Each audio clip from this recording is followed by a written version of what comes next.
நாம் அந்த ராஜாவோட அரண்மனைக்குள்ளே போய் நட்சத்திரத்தையே தொலைச்சிட்டோம். ஒழுங்காக அந்த நட்சத்திரத்துக்கு பின்னாடி போயிருந்தோன்னா இந்நேரம் நம்ம பெத்லகேமுக்கே போய் சேர்ந்துருப்போம். வாங்க தேடுவோம். அதோ பாருங்கள், நாம் தேடி வந்த நட்சத்திரம் அங்கு தெரிகிறது. சந்தோஷம், ஆனந்த சந்தோஷம், ஆனந்த சந்தோஷம். நாம் அதற்கு ஒரு பெத்லகேம். இங்கே இயேசு எங்கே பிறந்திருப்பார்? இந்த ஜனக்கூட்டத்தில் அவர் எப்படி நாம் பார்ப்போம்? இந்த நட்சத்திரத்தை தொடர்ந்து போவோம்.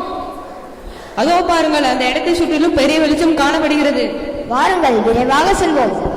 எனவே பத்திரமாக செல்லுங்கள். கொண்டு வந்த பொருட்களை கவனமாக வைத்துக் கொள்ளுங்கள். அங்கேதான் இயேசு பிறந்திருப்பார். வாருங்கள்.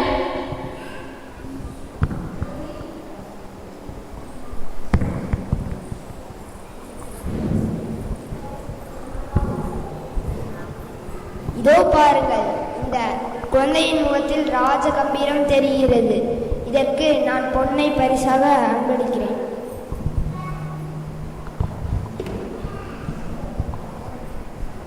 பிதாவாகிய தேவன் தம்முடைய திட்டத்தில் பூமியில் நிறைவேற்ற இந்த இயேசு பாலனை தந்திருக்கிறார். நாம் தூபவர்கிட்ட இயேசுவை மகிமைப்படுத்துவோம்.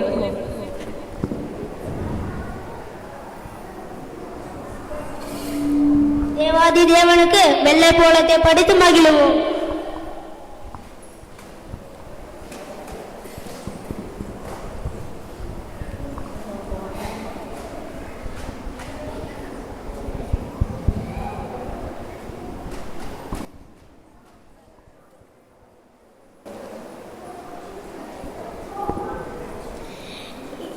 மெர்லின், உனக்கு தெரியுமா எதுக்கு சாண்டா கிளாஸ் நமக்கு எல்லாத்துக்கும் கிஃப்ட் தந்துட்டு போனாங்க?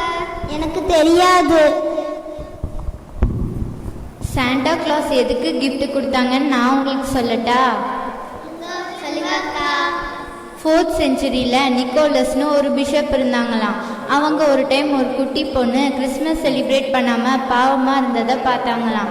அவங்க அந்த குட்டி பொண்ணுக்கு கிஃப்ட்ஸ் கொடுத்தாங்களாம்.